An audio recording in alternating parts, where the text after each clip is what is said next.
Hello, I welcome you all to the Kaizen group. तो आज से हम स्टार्ट करेंगे आरएस प्रीलिम्स के लिए जर्नल साइंस। जर्नल साइंस के अंदर पहला टॉपिक हम स्टार्ट करेंगे सेल बायोलॉजी। इसमें सबसे पहला क्वेश्चन ये उठता है, व्हाट इज सेल? सेल क्या है?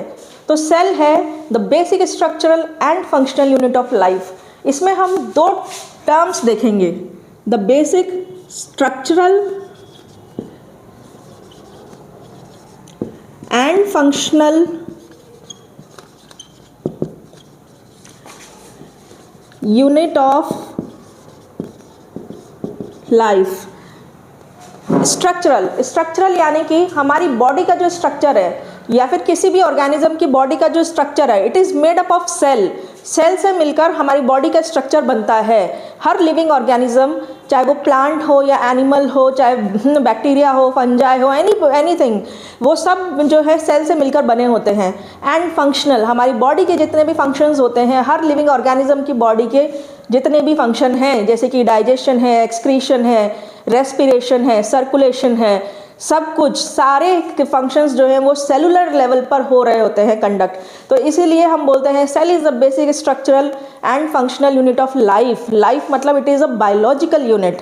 ऑलराइट, तो ये जो हमारा वीडियो है, आज हमारा जो पहला लेसन है, हम इसमें केवल इंट्रोडक्टरी पार्ट लेंगे।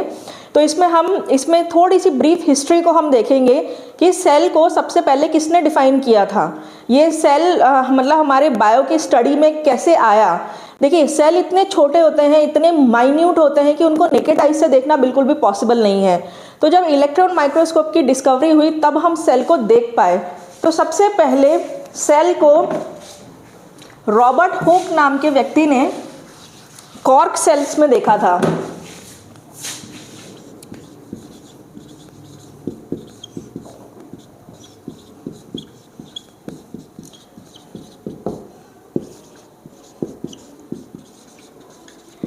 रॉबर्ट हुक ने 1665 में कॉर्क में dead cell, hexagonal dead cells को देखा था। उन्होंने कुछ इस तरीके के स्ट्रक्चर्स को देखा and he named as cell. Basically cell का मतलब होता है कंपार्टमेंट्स, चैम्बर्स, तो उन्होंने उसका नाम रखा सेल। उसके बाद आते हैं एंटन वॉन लीवेनहुक।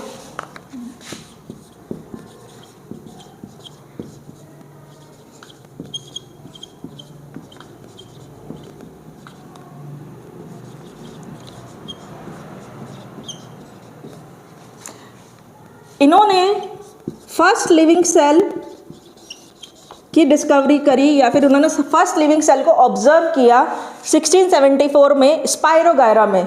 स्पाइरोगायरा एक टाइप की एल्गी है।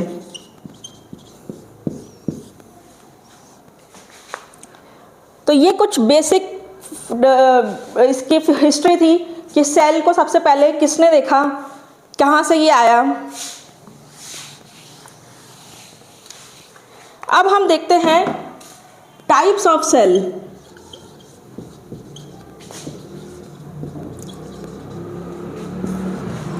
तो basically there are two types of cells on the basis of nucleus, prokaryotes and eukaryotes. तो प्रो मीन्स प्रिमिटिव। सबसे पहले हम देखेंगे प्रोकैरियोट्स।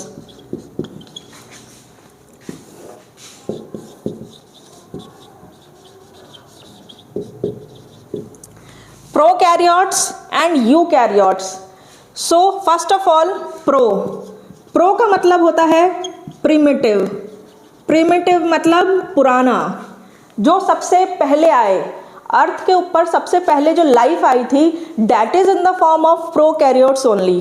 तो प्रोकैरियोट्स की सबसे जो स्पेसिफिक फीचर होता है वो क्या होता है कि इनमें मेम्ब्रेन बाउंड ऑर्गेनल्स नहीं होते हैं। ऑर्गेनल्स क्या होते हैं, सेल के अंदर अलग अलग स्ट्रक्चर्स होते हैं जिनके स्पेसिफिक फंक्शंस होते हैं, जैसे राइबोसोम्स है, लाइजोसोम्स हैं, व गोल्जी बॉडीज़ हैं। तो इस तरीके के स्ट्रक्चर्स प्रोकैरियोट्स में नहीं पाए जाते हैं। और ये साइटोप्लाज्म में इसमें जो न्यूक्लियस है, इवन न्यूक्लियस भी इसमें मेम्ब्रेन बाउंड नहीं होता है। न्यूक्लियर मटेरियल भी जो होता है वो इसमें साइटोप्लाज्म में फ्रीली मूव करता है। तो इसमें मेम्ब्रेन बाउंड ऑर्गेनल्स एब्सेंट होते हैं।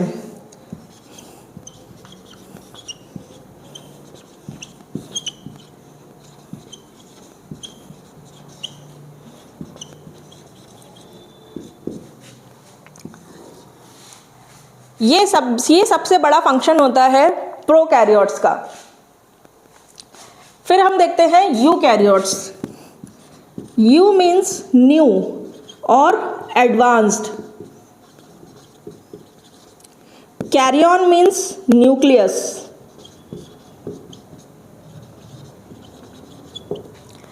यूकैरियोट्स के अंदर अब यहाँ पे एडवांसमेंट किस चीज़ का है, तो बेसिकली एडवांसमेंट का मतलब है कि it is membrane bound nucleus and membrane bound organelles are found in eukaryotes। Eukaryotes के अंदर जितने भी ऑर्गेनल्स हैं उन सबकी मेम्ब्रेन होती है और जो न्यूक्लियस होता है उसमें भी न्यूक्लियर मेम्ब्रेन प्रेजेंट होती है, तो ये एडवांस न्यूक्लियस है।